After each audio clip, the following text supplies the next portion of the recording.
Another thing I want to get to is, so I know it's hard to explain in one sentence, but basically Paul, what regardless of his intentions, Paul was creating a form of Christianity for the Gentiles. Now Yeah. there is the school of thought that all of the things he was trying to do are very closely resembling things that you see in Jewish teaching. So the Noahide laws, such as, so that I'll read the 7 qualifications for a Noahide religion: no idolatry, no murder, no theft, no sexual immorality, no blasphemy, no blood consumption or flesh from living animal, and established courts of justice. And people say that there's an example of all of these qualifications within the epistles. And so the theory is that Paul was not just some rogue guy deciding, let's make this all for the Gentiles just on a whim. He actually comes from a school of thought. There was the Hillel and Shammai schools, the different synagogues, and Shammai were more orthodox and exclusive, and Paul comes from the Hillel, and they had this whole idea of giving Gentiles their own version of Judaism, which you can ask rabbis today. Rabbis make speeches all the time about you have to get them to obey the Noahide laws. So this isn't some strange thing, but the idea of Paul actually purposely doing it to create these sort of goyim religions. How do you feel about that idea? Yeah, it's plausible. It's a little, the reality is a little more messy than that, right? So when you look at Paul, when he talks about so he does in several places where he says, like, there is a law written on your heart, and so there are certain laws you should follow that are not Judaism, but are like God's laws nonetheless. It sort of capture God's laws, and you should follow them. They kind of vaguely fit the Noahide list, but not exactly. And some of them do trace, like, somewhat accurately. So it's possible that he is building on that. The problem is that we don't really have any early attestations of this. It shows up in the Talmud and things like that. And so we don't know how organized this idea was or how diverse. Like, there might have been different versions of what the list of Noahide laws were, right? That's entirely possible.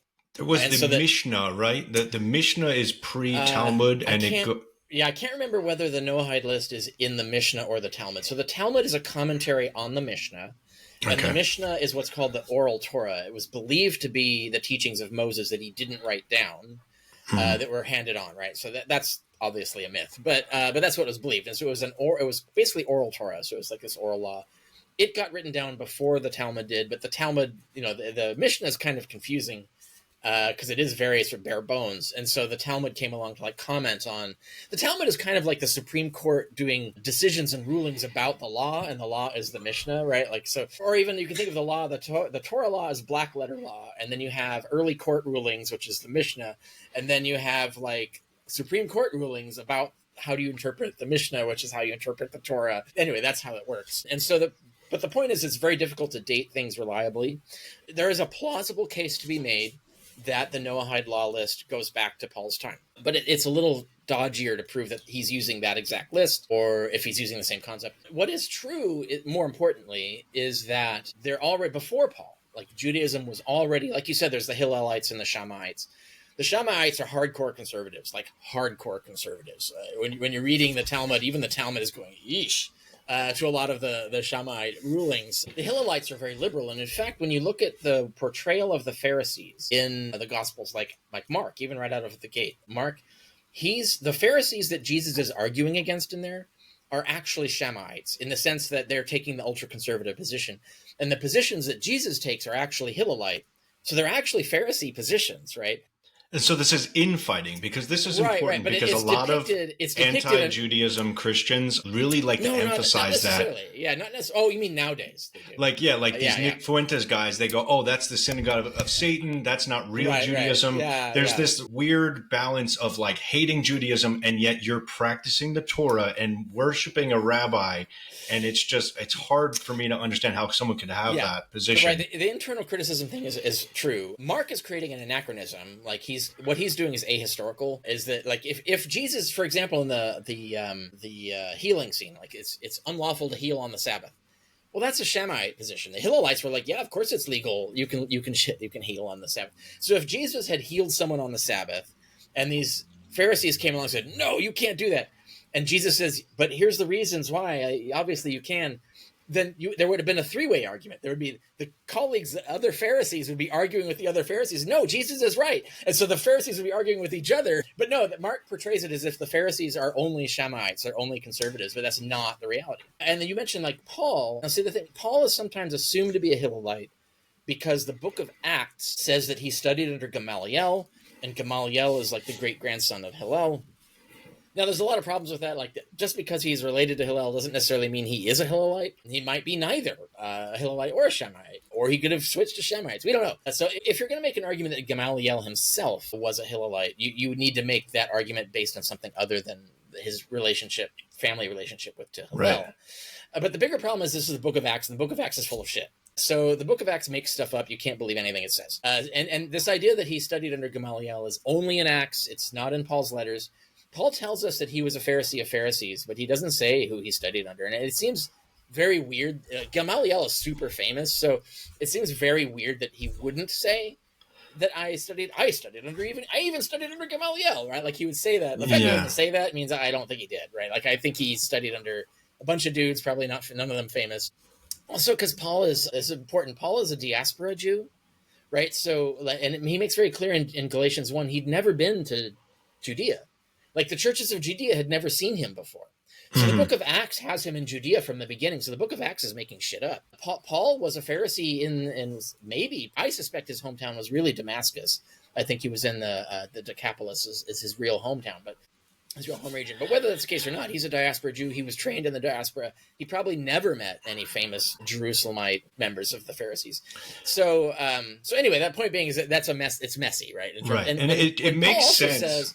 This is important. Paul also says that he despised that. He regarded Phariseeism as awful. He literally threw it in the trash, is what he says. So so Paul's position in the epistles, he sees as being anti-Pharisee. He abandoned the Pharisees were wrong, and he got rid of it. It was garbage. I think he doesn't literally say. He almost comes close to literally calling it garbage. And so that becomes a problem for that narrative too, right? Well, even if he was a Hillelite, it sounds more like he was a Shammite, and it just makes realized that was bullshit and flipped sides, right? He's basically switched sides. Right. So, but maybe he switched sides to Hillelites and then Christians. I don't know. Like we don't know because he didn't say it, right? So the reality is more complicated. But the idea of evangelizing Gentiles was Jewish and definitely Hillelite, and also there were like Jews who were neither Hillelites or Shammaites who also supported evangelization. So what Paul's doing is not in and of itself innovative. What's innovative is his suggestion that you can be saved without becoming a Jew altogether. And so there's no circumcision. You don't have to follow the dietary laws. So, and it is entirely possible that he framed that as you can go back to the Noahide laws. He never says that. And so that's kind of a supposition. But it seems like the Talmud, which is the longest book in the world, was not written in a year. So when it's released, it clearly is older than that. All of these writings are old. We don't know precisely. It's a complicated mess. So when we look at the other things outside of the Noahide laws, it says don't make the Gentiles get circumcised. Because Noah, they didn't have to. Why would the Gentiles? And it says don't give them the Sabbath on Saturday. It says put the Gentile to death if they. So don't take Saturday off, guys. You're talking about the Talmud here. This is the Talmud, and we don't know precisely when. I haven't read those passages, so I don't know. Okay, but just to add to the theory, it's all of these other things the Talmud says match up with everything Paul's saying. It says don't make them do the kosher laws. Right. Don't only give them that one dietary law. Don't let them take Saturday off as their Sabbath.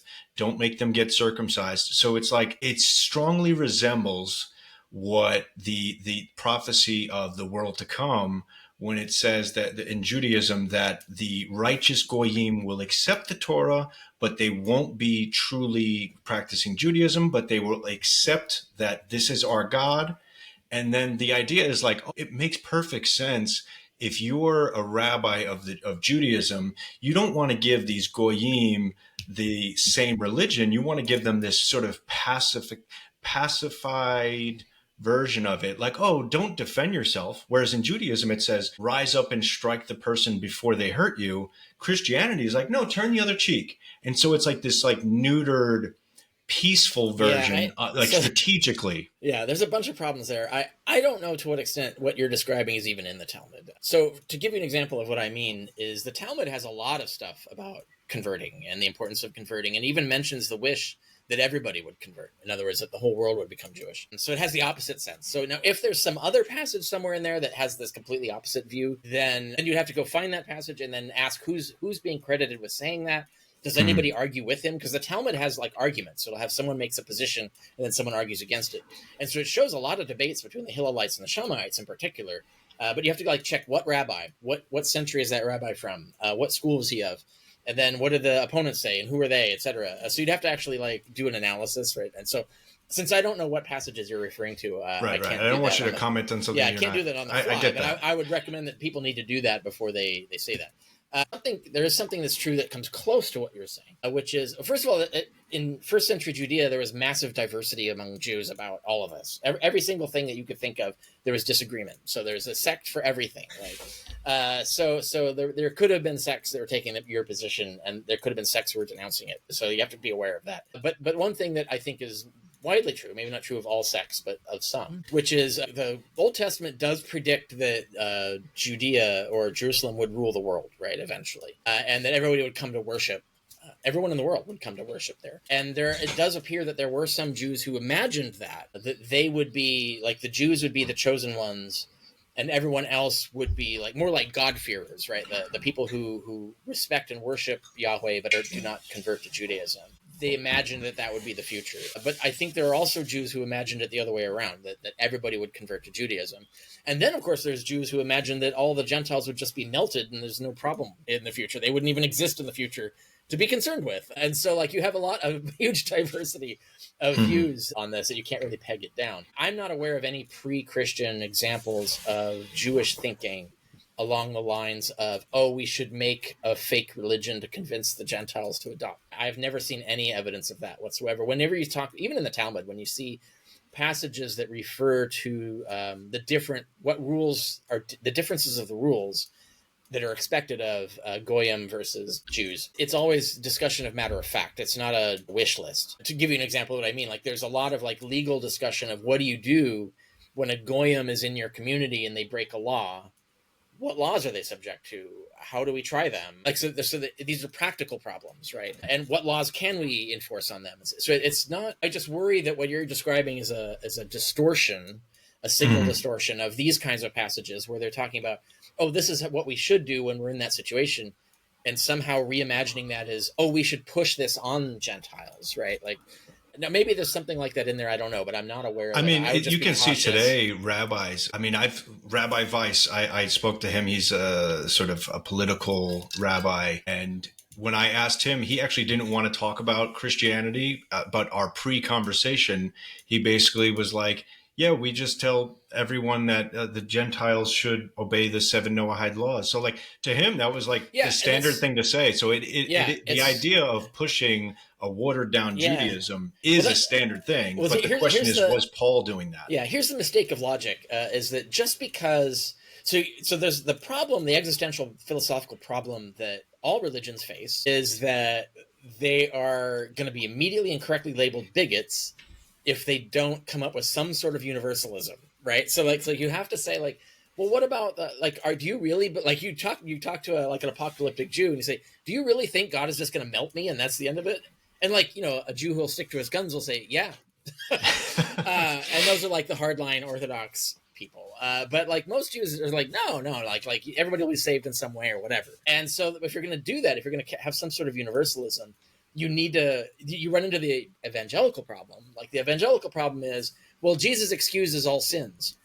Well, then that means that we can sin all we want, right? Like, you know what I mean? Like we just become a mass serial killer, and as long as we believe in Jesus, we're done, right? I said, well, that creates a problem, right? An existential philosophical problem for them. So they have to come up with some sort of elaborate theology to explain, oh, well, you have to follow these basic minimal rules. Like if you're Chinese and you never get evangelized or whatever, as long as you follow these specific rules, you're a good person and God will save you or whatever. You don't need Jesus.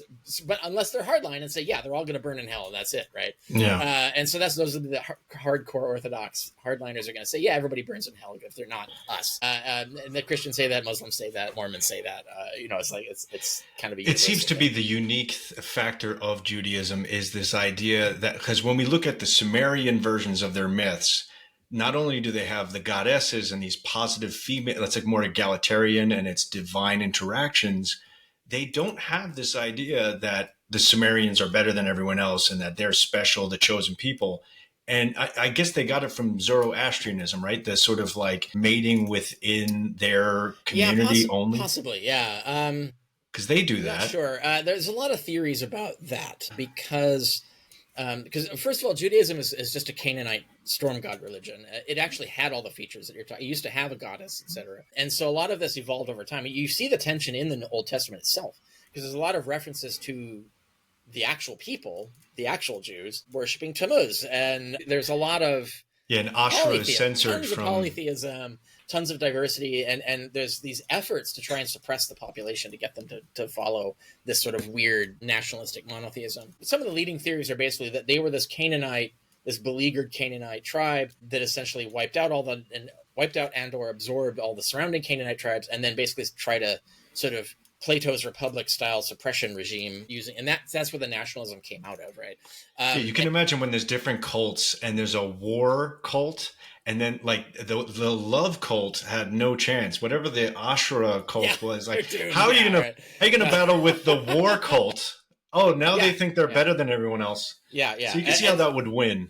And think of it too as like if you're this beleaguered tribe, and you think of in Darwinian selection in terms of cultural, and I mean cultural evolution, not genetic evolution. What cultural decisions are going to predominate if you have a propaganda to increase the morale of your troops that we are the chosen ones and God is therefore behind us and they're therefore evil and therefore deserve to be killed or whatever, you might have an edge in the competition, right? Like your soldiers might fight just a little bit harder than the other people's. And so you'll get more people surrender and just join the cult, and then others just get wiped out or driven away or whatever. And so what you end up with, you have this competition of these cults. Which cult is going to end up ruling over all of that territory? Well, it's the one with the crazy nationalistic bullshit, right? Like that's, and we see that in the history of Rome, right? So Rome is pagan, so it's not even using monotheism to do this, but it has tons of propaganda about how they're the master race and we're better at, for them it was culture, like our culture is better, we're just going to spread it across the world, everybody should be bowing to us, and so they create, and everybody else is therefore barbarians, therefore they're savages that should be killed. And so they're using the exact same tactic. And what happens? It became the Roman Empire, right? Like they wiped everybody out or absorbed them. Like that's what happened. It's the same strategy. They just didn't use monotheism to do it, but you don't have to use monotheism to do it. That's an accident of Judaism, right? So, and to further channel Adam Green, the sort of idea is that like, okay, the pagan Romans devastate Jerusalem, and then the ultimate plan is to give the Romans their version of Judaism that pacifies them, tells them to help one another and turn the other cheek, don't fight back. It seems like a sort of the logical next step. If your place was just sieged, well, let's give them their version. Yeah, so there's half of that is true. So first of all, that's already happening before the war. So that's actually, if you look at Paul, Romans 13 is a perfect example of this. But there's a lot of other passages in Paul where it's clear that the problem of the moment, and this is a truth of, there's a whole anthropological category called revolution cults. And so in the science of anthropology, this is well studied. I talk about it. It's element 29 and chapter 5 of my book on the historicity of Jesus. I cite the science, etc. We have many examples. So there's the ghost dance movement in Native Americans in the late 19th century. There's the John Frum and Tom Navy, the cargo cults are an example. And you could find other examples. Revolution cults are cults where you have a native religion that is essentially overwhelmed, suppressed, or it's certainly overwhelmed by an empire. So a foreign empire. So there's a foreign empire. They're undefeatable. They're technologically, monetarily, you don't have a chance, right? And this grinds against the narratives of the local cult, right? Like we're supposed to be special or whatever, and yet here we are being suppressed by these evil foreign gods or whatever. And so you get this movement which merges the imperial cult concepts, their sort of ideas, with the local and creates a new religion that is to navigate that. And those cults tend actually to tend towards pacifism. The ghost dance movement was feared for some, like throwing up ideas of militarily defeating the empire. But a lot of it also was this pacifist idea of like, how do we navigate this? How do we live peacefully within an empire that is alien? And Christianity fits all of the hallmarks of this. It fits it to a T. And you get this in Paul already. So the problem of the moment that he's dealing with is that you have this nationalistic, militaristic messianism, this apocalyptic craziness attached to the temple cult, such that you had Jews were fighting each other militarily over control of the temple, right? And there were sects that were like condemning the temple as corrupt and evil and whatever, and we have to replace it with something better. Christianity is one of those sects, and we already see this in the Dead Sea Scrolls. This idea that the temple cult is just evil; it's corrupted somehow or whatever. But this is all about the politics of it is leading to violence. And then, of course, the Romans come in and cause even more violence because they have to shut down the violence, right? So there's certain, some people think, oh, God will back us, therefore let's fight them, and that's how you get the Jewish war. But you have other Jewish sects who are thinking in a different way, to think actually, there's no way we're ever going to defeat them. It's stupid. Why are we going on about this militarism? It just agitates them and it is causing more violence. Why can't we come up with some way to live peacefully, even though we hate their laws and we hate them and all this stuff? Can we get along somehow? Can we fly under the radar? And in a sense, you get that a little bit in the Quran, or I'm not the Quran, the Qumran community, where they do expect an apocalyptic war, but it sounds like largely it's going to come in the future from the space alien is going to invade or whatever. But in the meantime, their idea is just to hide out, right? We'll have our little commune, our little communist commune out here. We won't meddle much. We'll just stay below the radar is their idea, right? That was their sort of solution until the celestial warlord comes down, and then we're yay. But Paul is doing something different. And I think that all the Christians, I think this is Peter, James, and John, I think it's not just Paul, they see it as if we can get rid of the temple cult, ideologically, if it's no longer relevant to our religion, so we could bypass it, we eliminate all this tendency towards violence and stuff, and so we can be pacifists. And if we could be pacifists, we can sell that to the Romans and say, look, we're harmless. Please leave us alone. Right. So that's the whole mission of this. It's a revolution cult in the sense that it's trying to find a pacifist way to get along under an empire that they don't agree with. And their solution is, if we could just help each other, create communist kind of solutions for ourselves. So we've solved poverty.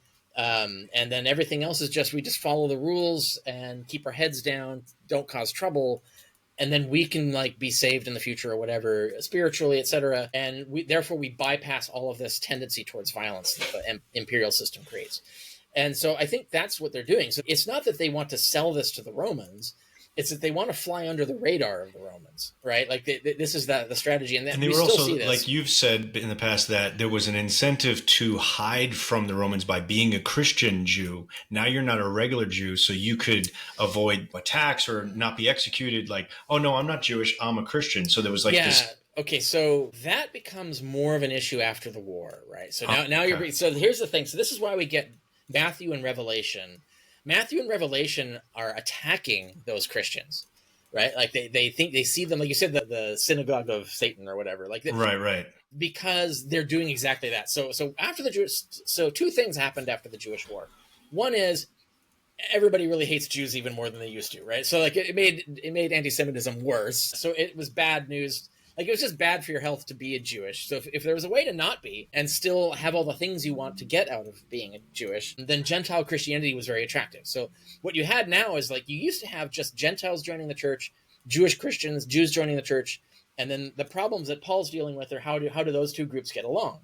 But after the Jewish war, you have Jews deciding, and this might have been happening, actually, we see this in Hebrews, this might have been happening a little bit before, even during Paul's time, there might have been Jews who were saying, well, if Gentiles can skip all the laws, then I can skip all the laws. That isn't what Paul argued, but it is, you can see how someone could extend Paul's argument.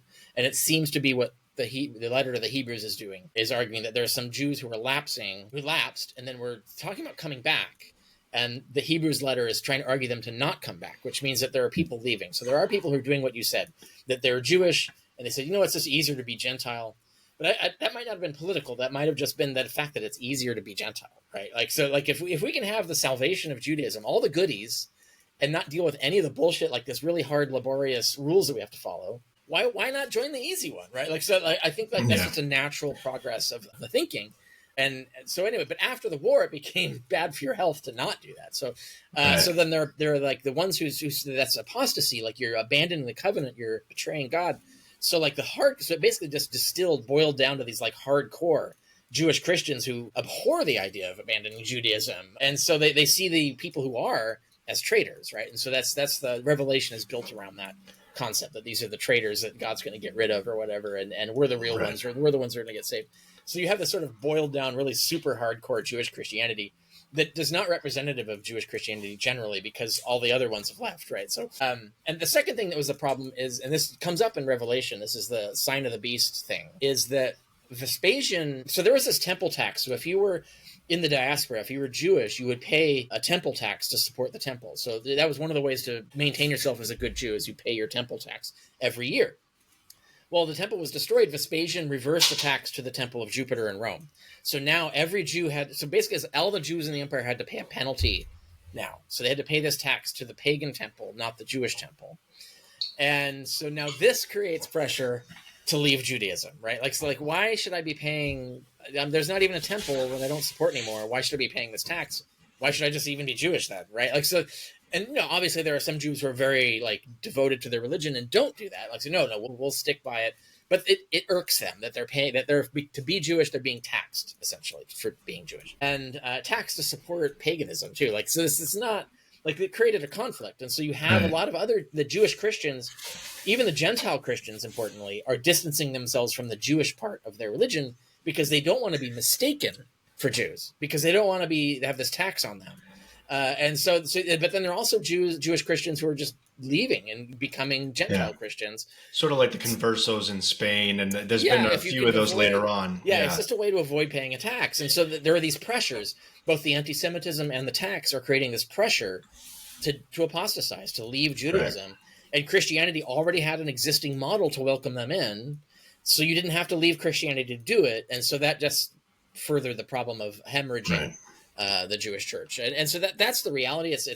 And meanwhile, during all of this, the Roman authorities are clueless. Like they don't even fucking understand any of this. Like they could barely even understand when you have Pliny writing about the Christians. If you read that whole letter, like he never knows that these even had anything to do with Judaism, right? The Christians he's talking about, he has no concept of this being a Jewish sect. Like it's just some weird sect. And he just says it's a weird sect. I don't know what these people believe. It's bullshit, superstition, whatever. And for him, he didn't care. Like he literally didn't care what they believed. It was like he just obey the law. Will you say the Pledge of Allegiance? Is basically his thing. Like like I was reading talking about old Judaism. They were like they're worshiping the clouds. They're worshiping. They're doing genital mutilation. It must have been so strange. Yeah, they don't get it. Right. They were like, you have an invisible God. Where's your statue? We don't even have a statue. Like, you read Tacitus, and he's like, there's a donkey somehow being worshipped. I don't understand, right? Like, it's just like they don't get it, right? There are some pagans who do, but they're generally not in office, right? So I have one final point about, we have Adam Green who's referenced you. He's actually said that you're one of the reasons that inspired his show. So how do you feel about his opinion, his interpretation on your work? So I don't watch all of his stuff, but I've seen enough to see that he's misusing my material, right? So there's a good example of when he shows me talking about ancient Judaism. And I very specifically say Judaism, the religion. I'm talking about the religion, not the Jews. And I'm talking about ancient Judaism, not modern Judaism or anything like that. And then he spins that into a statement about some sort of racial thing about the Jews and claims that there's some sort of Jewish conspiracy today that reflects that. And it's like, I wasn't talking about today. I was talking about 2,500 years ago. And I was talking about Judaism, the religion, as an ideology, not the people. Right. And so this idea that you conflate one into the other is how these sort of racist conspiracists come up with this stuff. It's like and I find this kind of like twisting of people's words and misquoting and misunderstanding sort of, let's say deliberately or not, misunderstanding people is a universal feature of delusionalism. So like people who are delusional, whether they're flat earthers or just devout Christians or devout Muslims or even like devout supernaturalist Buddhists, right? It doesn't matter what you are, or if you're a neo-Nazi or an ideological misogynist or whatever, they use all the same tactics. And this is a thing that this has been a focus of mine in the last few years is to analyze these tactics because they use the same things. I'm seeing the same patterns. And this is one of those patterns. It's this idea, equivocation between Judaism and Jews, and the equivocation between ancient times and modern times, right? And if you talk like the Adam Green theory, which is that Christianity and Islam are Jewish conspiracies, right? Obviously not. There are, but they did evolve out of the ideology of Judaism long, long ago, right? And so there's a long, complicated historical causal story of how we ended up with imperialist Christianity, because that's what Christianity became, as an imperial religion. But by the time it became an imperial religion, it wasn't Jewish anymore, and the Jews had no control over it. So they can't be blamed for what happened after that point. It's not their fault. And by then it's a different religion, right? It's not, you can say that it is a sect of Judaism in the literal sense that it evolves, its sort of ancestry comes out of Jewish ideology, and it is basically a reinterpretation of Judaism in the same way that Mormonism is a reinterpretation of mainstream Christianity. And so you could say everything that's imperial now, like Islam is a reinterpretation of Judaism, Christianity is a reinterpretation of Judaism, Mormonism is sort of distantly a reinterpretation of Judaism, but the Jews aren't responsible for any of that, right? So so the idea that you can transfer how other people took ideas from the Jews and then made all these other things out of them, it's silly to blame the Jews for that. They didn't do it. I don't think Adam has the idea that, like, after the Pope comes into the Vatican, he takes off his thing and he's secretly yeah. The Christians are following. I don't think he has that. I think he basically thinks the provenance of Islam and Christianity started with the Noahide practice, and then it sort of took a life of its own. I think he acknowledges that it clearly became anti-Semitic. The later Gospels, it's increasingly anti-Semitic. There's no way, because some people think, oh, well, they need the anti-Semitism to fulfill their prophecies or whatever. But it doesn't seem like if I was the conniving rabbi mastermind, that the secret head rabbi, I wouldn't come up with a plan where one group wants to murder us, the other group wants to murder us. It seems like a lot of work. I think he thinks that they started with this tradition. Yeah, it's the story we were talking about earlier. It's this sort of series of accidents, right? So like original Jewish evangelization, which is no longer Jewish because almost no Jews do it anymore for the reasons I mentioned earlier. But back then, the evangelization was conversion to Judaism. So really that was, you should become a Jew, etc. And then when Paul came up with the idea of that you can get in, because they had this innovation of the Christ concept, which got rid of the temple cult, right? And the intention of it was to keep Judaism without the temple. That was the intention. Paul saw that concept and said, hey, we could market this to Gentiles by using it as an excuse to get rid of all of the Jewish stuff, or most of the Jewish stuff. And that was like Paul's idea, right? And, I don't think Paul had any concept of what that would do. Like, first of all, he thought the world was going to be melted in a matter of decades. So he had no conception of what was going to happen in 2,000 years.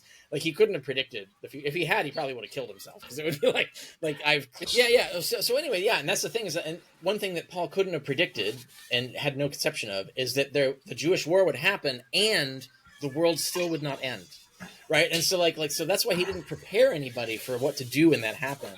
He couldn't have predicted that the temple tax would be switched. He couldn't have predicted that his whole system would make it easier and logical for Jews to abandon Judaism and stick with Christianity. Like, he couldn't have predicted all those effects. So, and then by the time all that had happened, he's long dead. By the time all that had happened, by the 2nd century, you've got a whole branch of Christianity that is completely out of the control of the Jews entirely, right? Right. And so they tried, like Matthew and Revelation, or attempts to get them back, but they failed, right? And so basically, that's the thing. So now you have a completely different religion. It has a historical connection to Judaism. It has obviously it shares elements, because that's the whole. And a lot of the. But that's it. Like, once that happened, and I think the same with Islam and so on. A lot of what Adam does is he watches footage of rabbis speaking, and he streams an hour a day, and he never runs out of footage of rabbis. Basically, they say that, hey, we created this and it got out of hand, and so it's like they're sort of confirming, in the sense that it was a Jewish sect, right? Like Christianity. It does mean that it's ridiculous. It means that this belief is ridiculous, and especially, I think the most ridiculous thing.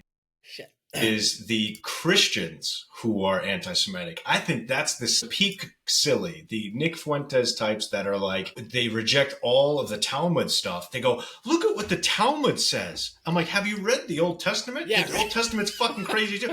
No, let's skip that. Yeah. Don't talk about how Moses said to go kill those people. Let's just talk about what the Talmud says. I'm like, the whole thing, why aren't you rejecting you're worshiping the Torah? Especially if you're going to do an analogy like that, like what would be the equivalent of the Talmud in Christianity? It would be, so if you think like Bible commentaries are the Mishnah, and then the commentaries on the Bible commentaries are the preachers, the pulpit preachers. So the ideologies that are spread orally and written in books. So it's not like a Talmud, it's just a bunch of books, right? The Christians, right? Mm-hmm. And then, so you get things like the kill the gays political position. There are kill the gays candidates who in America who argue that we should execute formally, the state should execute homosexuals. And these candidates, you can go look at them, like they like, there's one that was popular in Texas for a while. They don't win elections, but they get hundreds of thousands of votes. So that means there's in one district, there's hundreds of thousands or 100,000 voters who are on board with kill the gays stuff. And you could think like that, there's nothing in the Talmud that's worse than that. Right. Yeah. Like, and what did they do when they failed in America? They went to Uganda. Christian evangelists went to Uganda because they could get their kill the gays legislation passed in Uganda. They're that fucking genocidal that they actually went to a country where they could kill gay people. That's happening now. Like that's happening now. That's worse than anything. Like, there's some bad stuff in the Talmud. Don't get me wrong, but that's worse or as bad as anything in the Talmud. So you can't say that the Jews are worse than everybody else. No, it's the same shit, right? Like, and you could obviously find examples. These same people will rag on the Muslims for the same thing, right? Like, oh, look how terrible and horrible they are. Well, yeah, you're talking about the extremists, like, yeah, and they're mostly killing each other. They're killing the liberal, the conservative Muslims are killing liberal Muslims more than they're killing us. So you can't say they're all the same, right? And so that's sort of like, let's just forget what we're talking about. And also remember, like, there's no society on earth that is actually following the Talmud. Like, not even Israel, not even the state of Israel has instituted Talmud, like literal Talmudic law. Right. There are like the extremist Orthodox communities try, like they get pretty close, but there are things that they're not doing. So the Talmud has, for instance, it basically comes down on the side of the age of consent is 12. And I'm pretty sure there's no Orthodox society that's actually living by that. And so so the thing, like, no one's really even following the Talmud, just like Christians aren't really following the Old Testament. Right. They aren't even following the 10 commandments. Like they violate like most of those commandments all the time. Yeah. And so there's a difference between what's in a book and what's actually happening on the ground. There's a difference between different sects. So like some people are more extreme than others. And so like you can't generalize the way that they do it. Yeah, I questioned Rabbi Weiss. He's the anti-Zionist rabbi, one of them. And I was like, well, okay, so it's nice that you're so pro-peace, but then I read in your literature all these commands for violence that are sort of unique to your religion. And he said something along the lines of he sees the Talmud as the sort of holy book, but those are ancient sort of the days of antiquity. And he wants peace today. He does not actually want. Which is what the Christians do. And it's also what the liberal Muslims do. Like that's and it is difficult for them to do that with that baggage. And that's a legitimate criticism, is that you really, really need to get rid of your baggage. And this need to keep the baggage that has all that terrible stuff in it is a problem, because it keeps seeding these radical groups. And so that's, you can criticize that. That's an ideological question of philosophical ideological question. But it's still like you said, like they aren't doing it. Like they aren't buying that stuff. So you can't cite the literature to say that they do. That you can point out the contradiction, you can point out the hypocrisy, but it still doesn't change the fact that they've abandoned those ideas. So anytime you're like criticizing a religion, you got to make a distinction between the religion, as an ideology, and the people of that religion. And you have to acknowledge that there's diverse sects, and the historical historical history is complicated. Like it's not, you can't reduce it to a simple narrative.